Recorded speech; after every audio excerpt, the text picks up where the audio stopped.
تو میرے نبی کی پاکیزہ زندگی جس میں خامد اور بیوی کا ایک بہت خوبصورت رشتہ ہے، پھر اس میں ماں باپ کا بہت خوبصورت رشتہ ہے.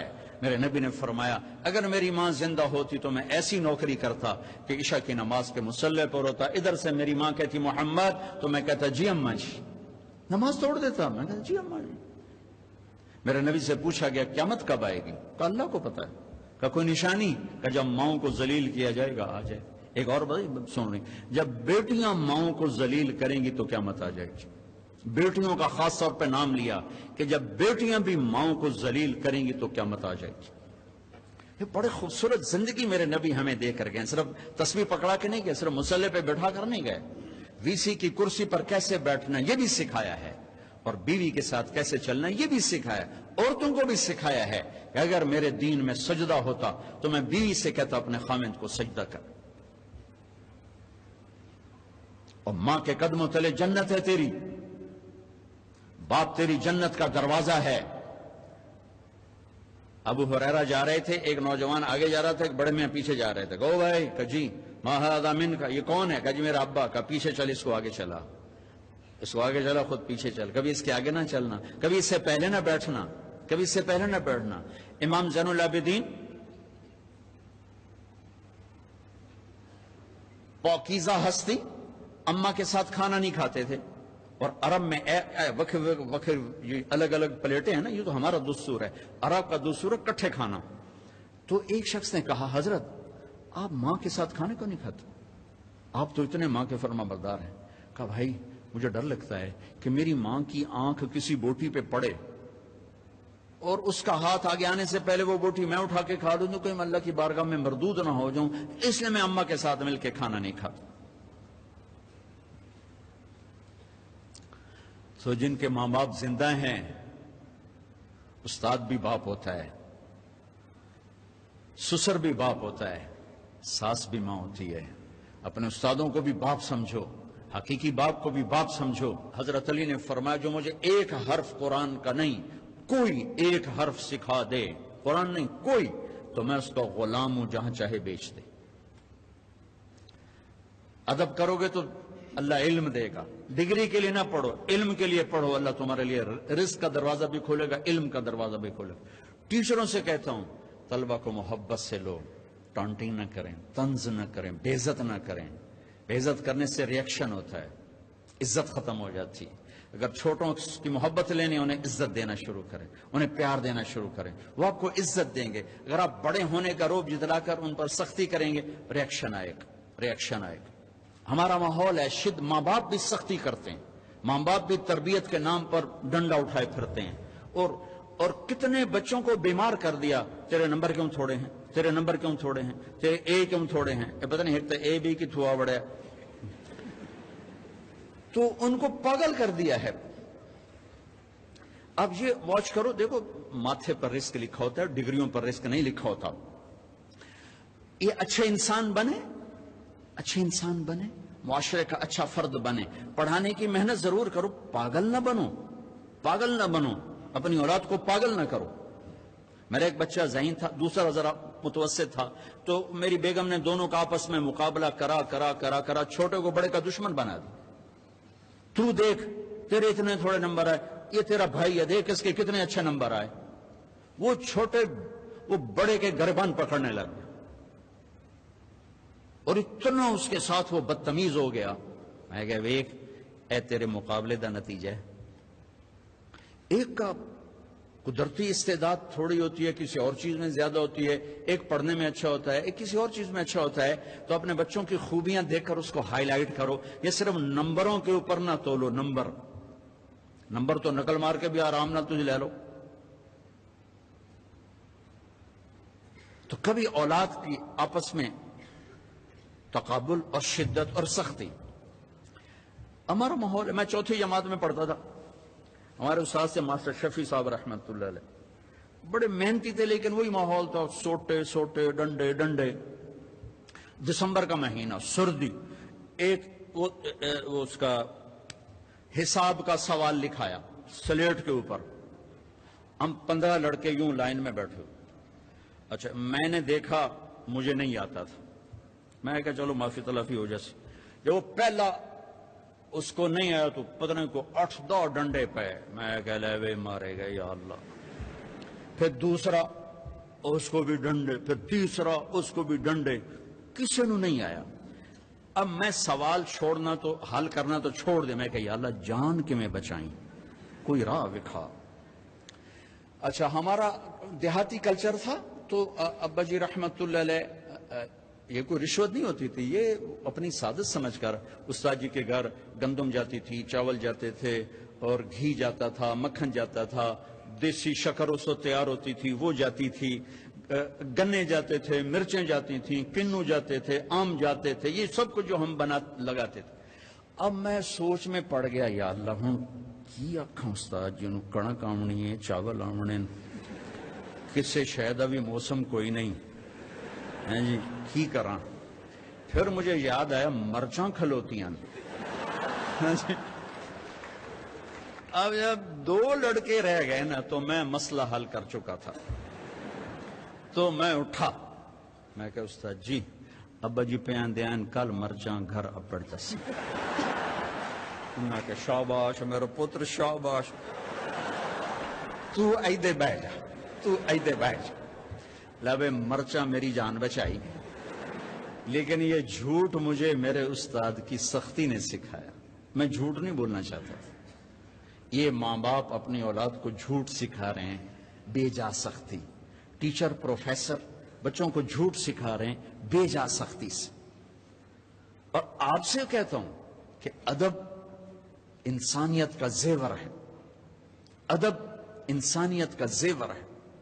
جو ایک حرف بھی پڑھا دے اس کے آگے کبھی سر نہ اٹھانا. اللہ تمہیں علم بھی دے گا, رزق بھی دے گا, عزت بھی دے گا. ماں باپ ہیں, استاد ہیں, سب کو عزت دو. اللہ تمہیں عزت کی چوٹیاں دکھائے گا, اپنی رضا بھی نصیب فرمائے گا. اللہ اللہ اللہ اللہ. ماں باپ کی عزت ایک عالمی سچائی ہے, نماز ایک عالمی سچائی ہے, سچائی ایک عالمی طاقت ہے, دیانت ایک عالمی طاقت ہے. یہی میرا دین اور یہی میرا اسلام ہے, اور یہی آپ کا دین اور آپ کا اسلام ہے. باقی جو کچھ ہے وہ فرقہ واریت کی آگ ہے, اپنے آپ کو اس سے بچاؤ. اور صدیوں کے بعد تبلیغ ایک ایسا کام ہمیں ملا ہے جو اس آگ سے پاک ہے. اس لیے اللہ نے اس کو 6 بر اعظم میں پھیرا دیا اور اس کو گلی گلی میں پہنچا دیا. اگر کوئی مجھے کروڑوں روپے دیتا کہ آپ لوگ یہ افریقہ کا چکر لگا لو, میں کہا بھائی ران دے میں گاڑی چنگا. لیکن اس دعوت کی نسبت نے مجھے ان جنگلوں میں پہنچایا, ان جھونپڑوں میں پہنچایا جہاں ہزاروں سال پرانی زندگی چل رہی ہے. یہ ایک بہت خوبصورت کام ہے جو اس ملک کا زیور ہے. میرے ملک میں تاریکی ہے, لیکن یہ ایک ایسا چراغ ہے جس کی روشنی 6 بر اعظم میں پھیل رہی ہے.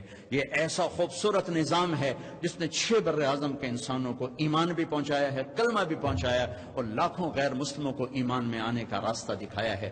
میں آپ سب بچوں سے کہتا ہوں کسی سیاسی تحریک کا حصہ نہ بنو, کسی سیاسی پارٹی کا حصہ نہ بنو, کوئی نعرے بازی نہ کرو. جو بھی آئے گا اپنا جیب لے کر آئے گا, اپنا پیٹ لے کر آئے گا. اپنے آپ سے اپنے آپ کو ٹھیک کرنے کی محنت کرو. سب سے بڑی سیاست ہے کہ تم اللہ کو راضی کر لو. جو پڑھ رہے ہو اس میں تم علم والے بنو, صرف ڈگری والے نہ بنو, علم والے بنو. اور آپ کے ہاسٹل کی فضا ہے, آپ نوجوان ہو, آپس میں لڑائی جھگڑے بھی ہو جاتے ہیں, ایک دوسرے کو معاف کرنا. جس کسی سے لڑے ہوئے ہو صلح کر لینا. ماں باپ سے لڑے ہوئے ہو ان کے پاؤں پکڑ لینا. بیوی سے کوئی سینگ پھنسے ہوئے معافی مانگ لینا. بیوی کے خامن سے کوئی اڑبن ہے تو معافی مانگ لینا کہ میرے اللہ کو معاف کرنا انتہائی پسند ہے. اور خاص طور پر میاں بیوی اگر لڑ کے آپس میں صلح کریں تو اللہ ان کے پچھلے سارے گناہ معاف کر دیتے. یہ صلح اللہ کو ایسی پسند ہے. تو اب ہاسٹل میں پارٹیاں بن کے نہ رہو. آپس میں اگر کوئی جھگڑا لڑائی ہے معاف کرو, معاف کرو, گلے سے لگو, سینے سے لگو. اپنے حوصلوں کو خوبصورت بناؤ قرآن سے, میوزک سے نہیں, قرآن سے. اللہ تمہیں جنت کے میوزک سنانے والا ہے. ایک نغمہ چھڑے گا نا تو ہزار ہزار سال ایک ہی نغمہ تمہیں سناتا جائے گا. تم سر دھنتے رہو گے, تمہارے سننے کا مزہ ختم نہیں ہوگا. پھر جب اللہ خود اپنے چہرے سے نقاب ہٹا کر اپنا دیدار کرا کے اپنا قرآن سنائے گا تو سر سے لے کر پاؤں تک تمہارے اندر میں وہ نشہ اور روحانیت اور وہ سرور سرایت کرے گا کہ جب اللہ سنائے گا تو صرف کان نہیں سنے گے، پورا باڈی کان بن جائے گی، ہر سیل کان بن جائے گا، اور اللہ کی آواز تمہاری روح میں سرایت کرے گی، اور اللہ اعلان کرے گا وہ کہاں ہیں جو دنیا میں گانے نہیں سنتے تھے، اعلان ہوگا۔ اب تمہاری مرضی ہے کہ تم یہ ڈھول ڈھمکے سن لو یا میرے رب کی جنت کے گیت سن لو، میرے رب کی جنت کا نغمہ اور موسیقی سن لو۔ تو آپس میں میرے عزیزوں پیار محبت سے رہو، آپس میں الفت سے رہو، درگزر سے رہو۔ کبھی کھٹ پٹ ہو جائے تو کسی سے کو ہماری صلح کراؤ، خود کرو، نہیں کر سکتے کسی سے کو بیچ میں پڑے، وہ نہیں پڑھ رہے تم اوپر کے بچے مل کر ان کی صلح کراؤ۔ نفرت سے نہ رہو، محبتوں سے رہو، اور قومیت کی بنیاد پہ نہ چلو، امت کی بنیاد پہ چلو، امت کی بنیاد پہ چلو۔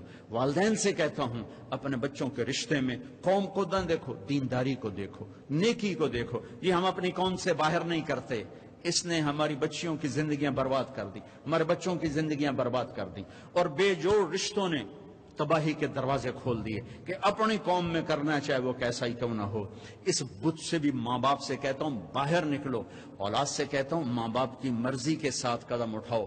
تم بھی اس حد تک کراس نہ کرو باؤنڈری کے کورٹ میں جا کے تم شادیاں شروع کر دو، اور ماں باپ سے کہتا ہوں اتنا مجبور نہ کرو کہ ان کی زندگیاں اجیرن ہو جائیں، ویران ہو جائیں، کہ جس نے زندگی گزارنی ہے ایجاب و قبول لڑکے لڑکی کا حق ہے، ماں باپ کا حق نہیں ہے، اور یہ حق بڑا غلط استعمال ہو رہا ہے۔ بس اسی ایتھے کرنا ہے، کرنا تو کر، نہیں تو نہ کر، آپ جا کر ایسے نہیں کر دے۔ اور کوئی بیٹی تو کہہ نہیں سکتی کہ میں یہاں شادی نہیں کرنا چاہتا۔ میرا تو راوی میرا کنارہ ہے، ہمارے بچپن میں ذبح کر کے دریا میں ڈال دیتے تھے، کتنی ہزاروں بچیاں راوی کی لہروں کا شکار ہو کے۔ اپنی قوم میں کرنا ہے، باہر نہیں کرنا، ایتھے کرنا ہے، ایتھے میں نہیں کر سکتی، چلو ورلڈ کپ دو۔ ساری زندگی خود زنا کریں تو کوئی غیرت کا جنازہ نہیں نکلا، بیٹی صرف اتنا کہہ دے میں یہاں نہیں کرنا چاہتا، ذبح کر دو، جیسے بیٹی کا حق ہی کوئی نہیں۔ ایجاب قبول یہ لڑکا لڑکی کہہ رہے ہیں، ماں باپ تو نہیں کہہ رہے، یہ لڑکے اور لڑکی کے ساتھ شرط لگی ہوئی، یہ اتنا ضروری ہے۔ اگر میں یہ نہیں کہتا قبول کیا، نکاح نہیں ہو۔ میرے نبی نے کہا ما تزوجت وما زوجت الا بوحی من السماء نزل به جبریل، میں نے جہاں بیٹی دی پہلے آسمان سے وحی آئی، پھر میں نے شادی کی، پھر میں نے بیٹی دی، ٹھیک ہوگی بات؟ ابوبکر صدیق حضرت فاطمہ کا رشتہ مانگنے آئے، آپ نے انکار کر دیا۔ عمر رشتہ مانگنے آئے، آپ نے انکار کر دیا۔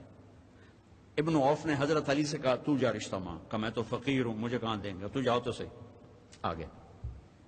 اور شرم کی وجہ سے بولے نہیں، 20 سال کی عمر، حضرت فاطمہ کی 15.5 سال، چپ۔ تو آپ کو تو پتا تھا کیوں آیا، علی کیسے آئے ہو؟ چپ۔ فاطمہ کا رشتہ اس لیے آئے ہو؟ جی۔ تو آپ نے کہا انشاءاللہ انشاءاللہ، اور اٹھ گئے۔ حضرت علی بھی اٹھ گئے، صحابہ باہر کھڑے ہوئے تھے، تو کیا ہوا؟ حضرت علی نے کہا انکار ہو گیا۔ کہا کیسے؟ کہا ہاں تو کی نہیں۔ کہا کیا کہا تھا؟ کہا انشاءاللہ۔ تو ابن عوف نے کہا تو ہو گئی، نبی کا انشاءاللہ ہاں ہی ہوتا ہے، ہو گئی۔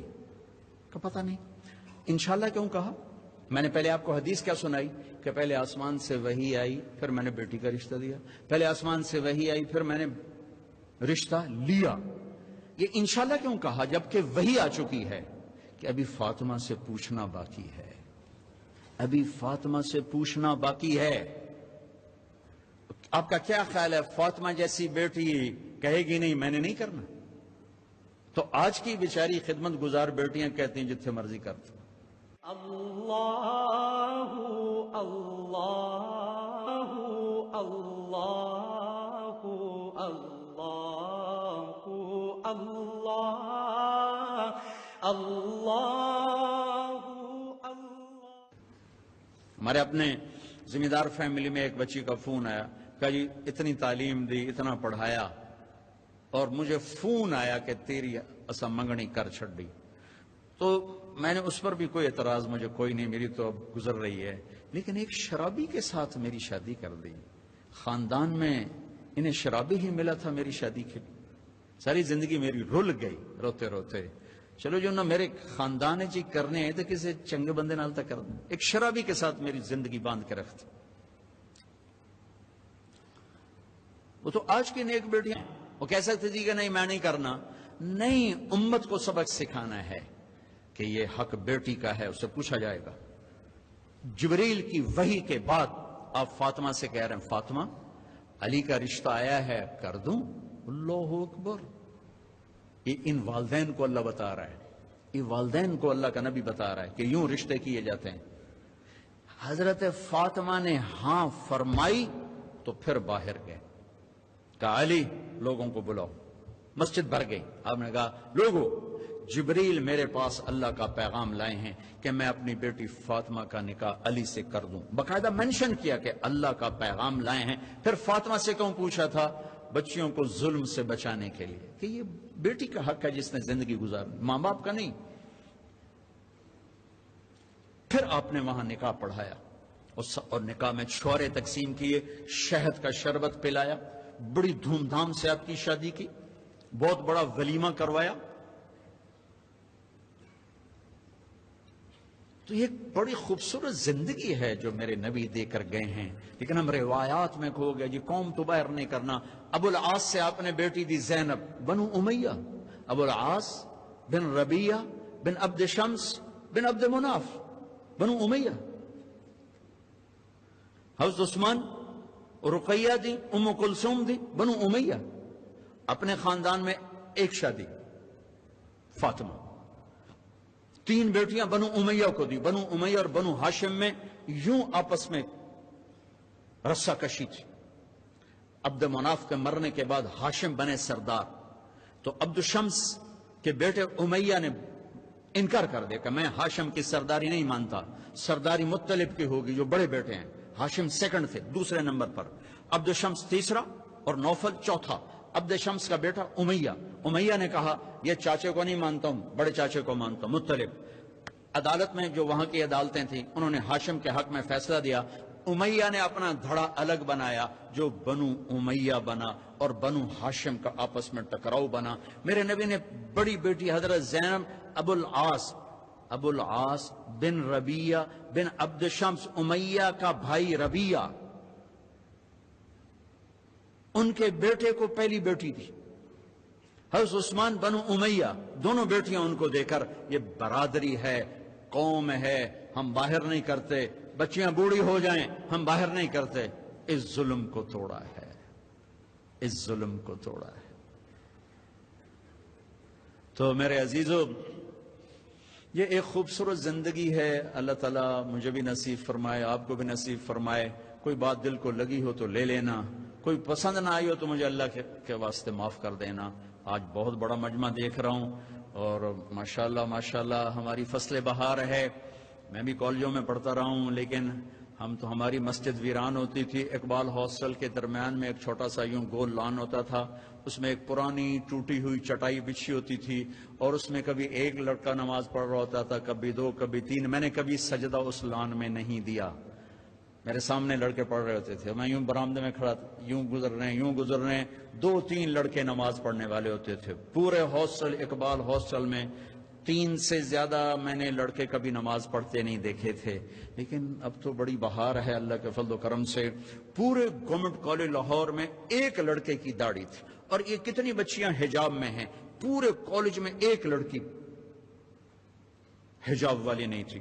یہ 69-71 ایک لڑکی حجاب میں نہیں، سب ننگے سر، اور پورے کالج میں ایک لڑکا داڑھی والا جس نے مجھے دعوت دی، نعیم الدین چودھری وہاں کا تھا، بنگلہ دیش کا تھا۔ اللہ نے ہمیں بہار کی آمد تو دکھائی ہے، اللہ کرے پوری بہار بھی دکھا دے۔ بھائی دعا سے پہلے ہم مل کر اللہ سے معافی مانگ لیں، چونکہ جب کبیرہ گناہوں کے ساتھ دعا رک جاتی ہے، جب آدمی توبہ کرتا ہے تو اللہ سارے ہی معاف کر دیتے، سارے ہی معاف کر دیتے۔ تو اس سے نہ پریشان ہو کہ میرے بڑے گناہ ہیں، یہ دیکھو کہ اللہ کتنا مہربان ہے۔ تو آپ سارے توبہ کی نیت کرتے ہو، میرے ساتھ کہو یا اللہ میری توبہ، پھر کہو یا اللہ میری توبہ، پھر کہو یا اللہ میری توبہ۔ ٹھیک ہو گیا؟ اگر دل سے ہے تو انشاءاللہ آپ کے سب گناہ معاف ہو گئے، سب معاف ہو گئے، سب معاف ہو گئے۔